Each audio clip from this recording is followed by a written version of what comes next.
الشباب لهم قوة وطاقات كبيرة يجب استخراجها من داخلهم للاستفادة منها في بناء مجتمع متطور ذي مواصفات عالية بجميع قطاعاته، فهم الأساس في المحافظة على ثقافة البلد وعاداته والقيم الاجتماعية التي تكون سندا له.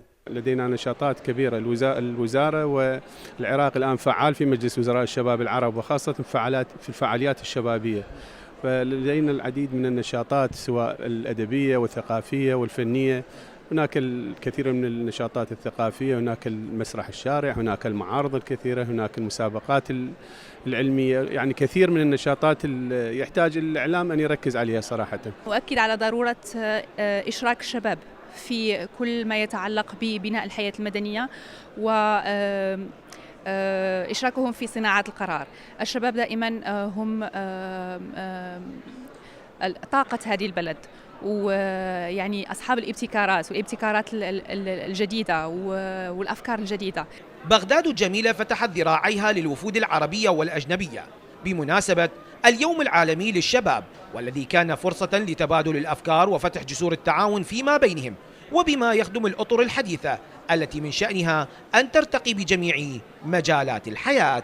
اليوم هذه التجربة أراها تجربة رائدة، لأنه الشباب اليوم لابد أن يدخل في مسار اتخاذ القرار والمشاركة في وضع السياسات العامة، خاصة بأن المواضيع التي تم التطرق لها مواضيع تتشارك فيها كل البشرية، وهو السلم والأمن والتغيرات المناخية. الشباب عندهم قيمة كبيرة عندنا بزاف بالضبط، حيتاش كنحاولوا أننا نعاونوهم بجميع الطرق الممكنة.